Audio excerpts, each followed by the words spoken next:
Well, the defining moment I want to share is related to an experience I had, aside from the acute pain that I went through. The first time I ever had an attack of Horton syndrome was in itself a defining moment and punctuated the beginning of a spiritual awakening. But the experience I'll share with you is related to the first time that I took a medicinal substance, a plant medicine. It's called peyote, which is sacred to the Native Americans and is used as a holy sacrament in the Native American church. I was prepared a tea of peyote and instructed to go down to a river called the Gila River, which happened to be Gila, but it was called the Gila River, and to sit there and drink this awful tasting substance and then lie down for half an hour and do my best not to throw up, and then to enter the experience. And the experience that I had on that day was to enter what I now call present moment awareness for the first time fully in my life experience. A moment in which I was absolutely physically in this body, physically present, where I had mental clarity, a sense of complete emotional balance, as well as what we might think of as termed as spiritual connection, although I prefer the word vibrational than spiritual, because I don't really know what spiritual means, but I know I can get a sense of vibrational. So in that moment, I realized that being in that moment, what I call the present moment, all here, I'm all here, that there was no pain and discomfort, there was no distraction, there was no confusion, there was no trauma, there was no feeling of separation between myself and everything else. And I realized that the cause of the pain that I was going through was the fact that I wasn't here in that moment. I saw that what my body was doing by creating such a symptom is also an interesting word, symptom means some time, piece of unintegrated time. What my body was doing through this symptomatic condition was attempting to draw me out of the mental place that I was in, the state of distraction, mental confusion, back into this body, back into this moment. That's what it was doing. That was the purpose it was serving. And so in that moment, two things happened. I realized that the greatest accomplishment that I could set upon was to find out, why I wasn't showing up in my life.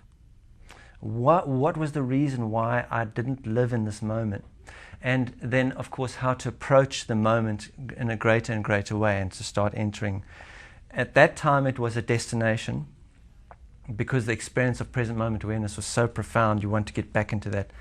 But now, for me, it's a journey. It has become a journey. So that was a defining moment in setting a course, almost asking the question, which becomes the quest. And has led to the writing of the book, the development of the procedure, and to you and I sitting here in this moment. Great. Well, I appreciate you sharing that, and thank you so much for being here to tell us more about your journey. You're welcome. Many people make valiant efforts every day through various kinds of activities to become spiritual. Right. As a means of overcoming their inner emotional discomforts. Yes. Why are so many people frustrated by these efforts and unable to find the freedom and the peace that they're seeking? Because we're missing out a step, a very important step. So this is an understanding. To understand the answer, the best way to answer this question is to tell you about the pathway of awareness. Okay. Please go right ahead. So the pathway of awareness is a way that our awareness moves as it enters this world. And this pathway of awareness is most easily seen in watching a child enter the world. When the child enters the world, it's an emotional being. That's all it's able to do, is to emote. Then it starts to be able to use its emotions to communicate, and it starts entering a mental body awareness. Okay. And then it only becomes physically aware enough to pick up a cup. A child doesn't enter the world and pick up something or run around the room, nor does a child enter the world and go, what an experience that was in the womb. Okay, it doesn't start speaking straight away. So there is a pathway that our awareness moves through the world, from emotional to mental to physical. Okay. Now, this pathway of awareness is even more clearly evident in what I call the 7-year cycle, what I saw as the 7-year cycle. The first 7 years of our experience is we're children and we're emotionally spontaneous beings. Then at around 7 years old, we get sent to an educational facility of some sort, and our mental capacities are then become a point of focus.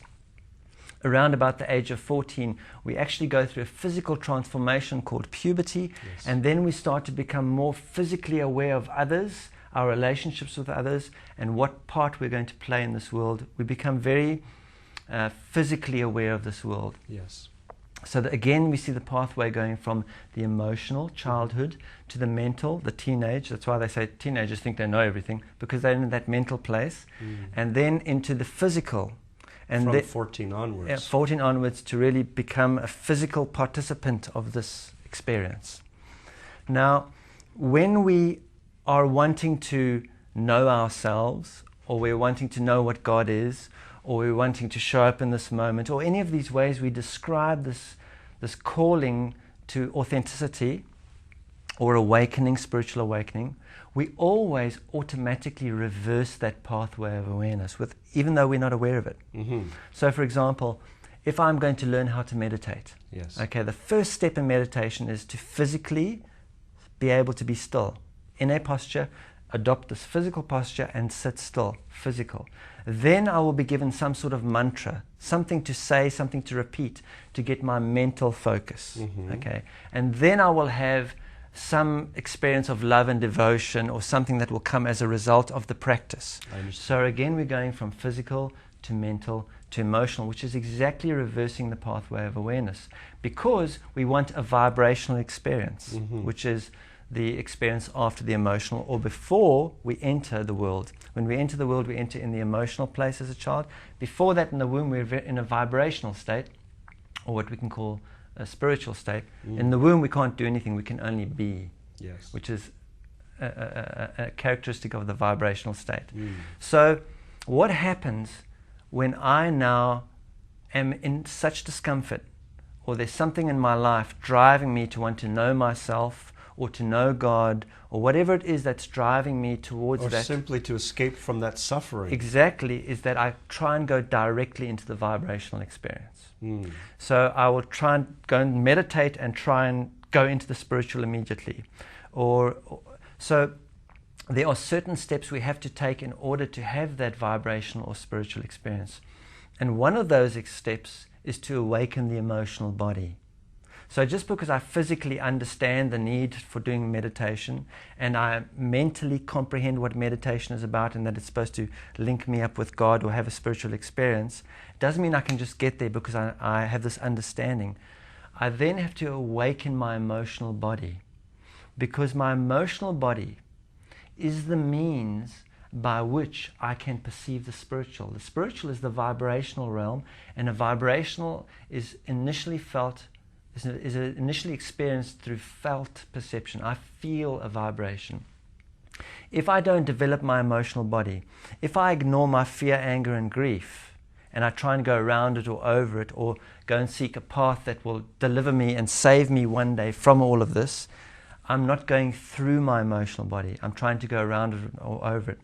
And the nature of our journey is this: we all have the exact amount of fear, anger, and grief within our own emotional body, that when we allow ourselves to feel, enables us to develop an emotional body vocabulary, a vocabulary of feeling. And it's that vocabulary that we then use to perceive the vibrational. If I don't develop that vocabulary, I can meditate forever and have no authentic experience. I have to imagine it or pretend it's happening.